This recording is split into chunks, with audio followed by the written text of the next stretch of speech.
नमस्कार साथियों, आज की यह वीडियो बहुत ही ज़्यादा महत्वपूर्ण है और यह वीडियो हर तरह से सभी के लिए बहुत ही ज़्यादा महत्वपूर्ण है। यदि आपने इस वीडियो को पूरी अंत तक देख लिया तो आपको मालामाल होने से कोई नहीं रोक सकता है, क्योंकि हमने इस वीडियो में इस बार की होली के बारे में बात की है और इस बार की होली में एक ऐसा शुभ योग बन रहा है जो कि 178 साल बाद योग ऐसा शुभ योग बनता है। तो साथियों, यह शुभ योग जो इस बार की होली में बन रहा है, इस शुभ योग को बिल्कुल भी हाथ से न जाने दे। यह सुनहरा मौका आपके लिए एक वरदान साबित होने वाला है, तो इस सुनहरे मौके को बिल्कुल भी हाथ से न जाने दे और इसका भरपूर लाभ उठाएं। साथियों, आप सभी को पता है कि साल होलिका दहन 24 मार्च 2024 को होने वाला है। इसके साथ ही साथियों, इस बार की जो होली है, इसी दिन चंद्र ग्रहण पड़ने वाला है और इसी कारण से इस बार की होली का जो महत्व है चंद्र ग्रहण की वजह से और भी ज्यादा बढ़ जाता है। तो इस बार की होली में जो लोग तंत्र विद्या जानते हैं या फिर जो लोग नहीं भी जानते हैं, उनके लिए हम कुछ महत्वपूर्ण उपाय लेकर आ चुके हैं। यदि आप इन्हें चुपचाप इस बार की होली में कर लेते हैं तो आपको महाकरोड़पति बनने से कोई नहीं रोक सकता, आपको मालामाल होने से कोई नहीं रोक सकता। चलिए वीडियो को शुरू करते हैं, लेकिन उससे पहले है माता लक्ष्मी जो भी आपके इस छोटे से चैनल को सब्सक्राइब करें, उसके घर में कभी भी धन दौलत की कोई कमी ना हो और उसका पूरा परिवार सदैव हंसता मुस्कुराता हुआ कुशल मंगल रहे। इस साल होलिका दहन 24 मार्च 2024 को किया जाएगा। यह पर्व बुराई पर अच्छाई की जीत का प्रतीक होता है और इसे देश भर में बहुत ही धूमधाम से मनाया जाता है। ऐसे में आइए इस वीडियो में जानते हैं कि इस दिन क्या करें और क्या न करें। होलिका दहन आमतौर पर होली से एक दिन पहले मनाया जाता है। होलिका दहन में राक्षसी होलिका को जलाने का जश्न मनाने के लिए अलाव जलाया जाता है, इसलिए इसे बुराई पर अच्छाई की जीत का एक प्रतीक कहा जाता है। होली हिंदू कैलेंडर के फाल्गुन महीने की पूर्णिमा के दिन पड़ती है। होलिका दहन, जिसे छोटी होली भी कहा जाता है, जो कि एक दिन पहले मनाई जाती है। आइए इस लेख में विस्तार से जानते हैं होलिका दहन की तारीख और साथ ही जानेंगे इस दिन क्या करें और क्या न करें। होली में आग जलाने से पहले होलिका की पूजा करने की परंपरा है। इसके लिए व्यक्ति को होलिका की पूजा करते समय पूर्व या उत्तर दिशा की ओर मुंह करके बैठना चाहिए। होलिका दहन के लिए जलाई गई अग्नि की परिक्रमा जरूर करनी चाहिए। अगले दिन होली की राख लाकर एक चांदी की डिब्बी में रखनी चाहिए। साथ ही लोग होलिका की पवित्र अग्नि में जौ के दाने, सरसों के दाने और गेहूं की बालियां डालें। कहा जाता है कि ऐसा करने से घर में खुशियां आती हैं। इस दिन होलिका को जलाते समय लोग अपने सभी दुखों को भी अग्नि के साथ भस्म करने की कामना करते हैं। जहां होली का पर्व धूमधाम के साथ मनाया जाता है, वहीं होलिका दहन यानी छोटी होली के दिन विशेष प्रकार की पूजा पाठ की जाती है।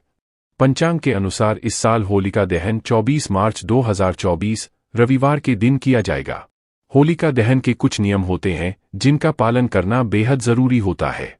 साथियों, सबसे पहले हम लोग बात कर लेते हैं कि होलिका दहन के दिन आपको क्या क्या नहीं करना है। आपको भूलकर भी यह कुछ काम नहीं करने हैं, वरना आपको पाप भी लग सकता है। माता लक्ष्मी आपसे रूठ सकती हैं और आपके घर में आर्थिक व शारीरिक संबंधी दिक्कतें आ सकती हैं। तो ऐसे में आप सभी लोगों को ध्यान में रखना है कि यह कुछ गलतियां भूल कर भी नहीं करनी है। सबसे पहले हम बात कर लेते हैं कि होलिका दहन के दिन भूल से भी किसी को उधार नहीं देना चाहिए। ज्योतिष शास्त्र के अनुसार ऐसा करने से घर में आने वाली बरकत रुकती है, इसलिए इस दिन पैसे के लेन देन से बचने की कोशिश करें। दूसरी बात यह है कि अधिकतर बहुत लोग यह गलती करते हैं, तो ध्यान रखें कि होलिका दहन की पूजा करते समय काले व सफेद रंग के कपड़े नहीं पहनने चाहिए। पूजा के समय इन रंगों को पहनना अशुभ माना गया है। आप पूजा के समय पीले, लाल, गुलाबी आदि रंग के कपड़े पहन सकते हैं। चलिए बात कर लेते हैं तीसरी गलती की। तो होलिका दहन की पूजा में महिलाओं को बाल नहीं बांधने चाहिए, यानी खुले बालों से होलिका की पूजा की जाती है। इसके बाद किसी भी समय महिलाएं बाल बांध सकती हैं। अब बात करते हैं चौथी गलती के बारे में। ध्यान रहे कि होलिका दहन की रात को सड़क पर पड़ी किसी चीज को हाथ या पैर लगाएं। इस दौरान टोटके का खतरा अधिक रहता है। पांचवी और जो सबसे बड़ी गलती लोग करते हैं, वह गलती ऐसे है कि धार्मिक मान्यताओं के अनुसार नवविवाहित लड़की को अपने ससुराल में पहली होली पर होलिका दहन की अग्नि नहीं देखनी चाहिए। इसे शुभ नहीं माना जाता है। चलिए साथियों, अब हम बात कर लेते हैं कि होलिका दहन के समय कौन कौन सी चीज करनी चाहिए या फिर कौन कौन सी चीजों को करने से आपको लाभ मिलता है। आपकी आर्थिक संबंधी, शारीरिक संबंधी सारे दुख दर्द दूर हो जाते हैं और आपको सर्वार्थ लाभ होता है। ज्योतिषाचार्य पंडित राकेश पांडेय बताते हैं कि होलिका दहन की पूजा और अग्नि प्रज्वलित की रस्म को हमेशा शुभ मुहूर्त में ही करना चाहिए। होलिका पूजन के लिए फल फूल, कलावा, रोली, गुड़, पीली सरसों, गाय के गोबर से बने कंडे आदि से पूजा करना बहुत ही शुभ माना जाता है। अग्नि में पूजन सामग्री डालते समय मुंह हमेशा पूर्व या उत्तर दिशा की ओर रहना चाहिए। होलिका पूजन से पहले उसकी 7 बार परिक्रमा करते हुए कलावा को होलिका में रखी हुई लकड़ियों से लपेटें। फिर जो पूजन सामग्री है उन सबको एक एक करके होलिका को अर्पित करें। साथ ही मन में सुख, शांति और समृद्धि के लिए होलिका से प्रार्थना करें। होलिका दहन होने के बाद गेहूं की बाली को होलिका की अग्नि में सेंकें।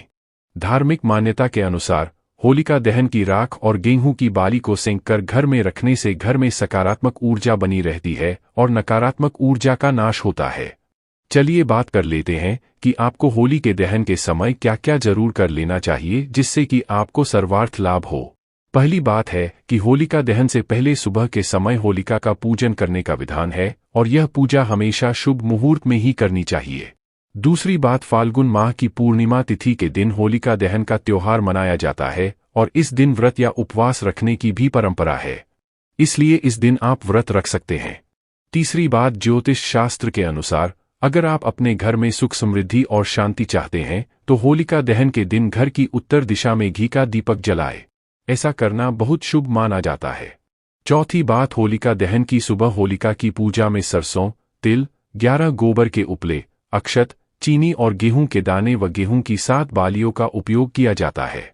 पांचवी बात, होलिका की पूजा करने के बाद होलिका की 7 बार परिक्रमा लगाते हुए जल अर्पित करना चाहिए। इसके बाद दान करना बेहद शुभ माना जाता है। होलिका पूजन के पहले और पश्चात गंगाजल या शुद्ध जल अर्पित करने का विधान है। इस दिन भगवान नृसिंह की भी पूजा अर्चना का विधान है। होलिका दहन के समय होलिका की परिक्रमा करने का विधान है। होलिका के चारों ओर 3 या 7 बार परिक्रमा करते हुए कच्चे सूत को लपेटना चाहिए। होलिका की भस्म मस्तक पर लगाने से आरोग्य लाभ के साथ सुख समृद्धि व खुशहाली मिलती है। होलिका की भभूत संपूर्ण शरीर पर लगाकर स्नान करने से आरोग्य सुख मिलता है। ज्योतिष शास्त्र के अनुसार होलिका दहन के समय कुछ चीजों को अग्नि में अर्पित करना चाहिए। इससे घर में सुख शांति, सुख समृद्धि के साथ खुशहाली आती है। आइए जानते हैं होलिका दहन के समय अग्नि में क्या अर्पित करना चाहिए। अगर आप अपना और अपने परिवार का अच्छा स्वास्थ्य चाहते हैं तो 10 से 11 नीम की पत्तियां, थोड़ा सा कपूर और 6 लौंग लेकर अपने ऊपर से उतारें और इसे अग्नि में डाल दें। जीवन में लंबे समय से कोई न कोई समस्या चल रही है तो होलिका दहन के समय अग्नि में चावल या फिर जौ अर्पित करें। ऐसा करने से जीवन में खुशहाली बनी रहती है और मां लक्ष्मी की कृपा से पैसों की तंगी से छुटकारा मिल जाता है। अगर आप बिजनेस में अपार सफलता के साथ खूब धन कमाना चाहते हैं तो होलिका की अग्नि में गेहूं की 3 हाली, अलसी की 6 बाली को हल्के से जला लें। इसके बाद इन्हें एक लाल रंग के कपड़े में लपेटकर ऑफिस में रख लें। आर्थिक तंगी से छुटकारा पाने के लिए होलिका दहन के समय गन्ने को कुछ पत्तों के साथ ले आएं और इसे रात को अग्नि में हल्का जला लें। इसके बाद इसे दक्षिण पश्चिम दिशा में रख दें। इससे आपको लाभ मिलेगा। होलिका दहन के समय अग्नि में सूखी गरी यानी नारियल को भी अर्पित करना चाहिए। इससे मां लक्ष्मी अति प्रसन्न होती हैं और सुख समृद्धि का आशीर्वाद देती है। तो आप सबसे पहले अपनी पूरी सच्ची श्रद्धा के साथ कमेंट बॉक्स में जय माता लक्ष्मी अवश्य लिखें, जिससे माता लक्ष्मी की कृपा भी आप सभी पर बनी रहे। चलिए साथियों, अब बात कर लेते हैं कि जो होलिका दहन के बाद उसे जगह में जो रख बचती है, उसे रख से आप ऐसे कौन से उपाय कर सकते हैं जिनसे कि आप उसे रख का उपयोग करके मालामाल बन सके और आपके ऊपर माता लक्ष्मी की कृपा बरसने लगे, आपका पूरा परिवार खुशहाल हो जाए और आप दिन-ब-दिन तरक्की करें। तो साथियों, होलिका दहन के बाद की राख को लेकर भी एक मान्यता है जिसके बारे में आज हम आपको इस वीडियो में बताने जा रहे हैं, जिससे जुड़े कुछ उपाय आपके लिए वरदान साबित हो सकते हैं। पहला उपाय यह है कि होलिका की राख को पूरे घर में छिड़कने से परिवार के बीच मनमुटाव नहीं होता है। ऐसा करते समय आपको कोई ना देखे, इस बात का ख्याल रखें। घर में क्लेश नहीं होता है, परिवार में सामंजस्य भी बना रहता है। वहीं अगर आपकी कुंडली में राहु केतु की महादशा चल रही है तो एक मुट्ठी होलिका की राख को शिवलिंग पर चढ़ा दीजिए। इससे कामकाज में आ रही बाधा दूर होती है। होलिका दहन की राख को तांबे के साथ छेद वाले सिक्के में एक लाल कपड़े में बांधकर तिजोरी में रख दीजिए। ऐसा करने से घर की तरक्की में कोई बाधा उत्पन्न नहीं होती है। होलिका दहन की राख को आप नमक और राई लगाकर घर के किसी गुप्त स्थान पर रख दीजिए। ऐसा करने से घर पर आने वाली बाधा दूर होती है। अगर घर में कोई बीमार रहता है तो इस राख को पूर्णिमा तक उसके माथे पर लगा दीजिए। अब हे माता लक्ष्मी, जो भी आपकी छोटे से चैनल को सब्सक्राइब करें उसके घर में कभी भी धन दौलत की कोई कमी ना हो और उसका पूरा परिवार सदैव हंसता मुस्कुराता हुआ कुशल मंगल रहे।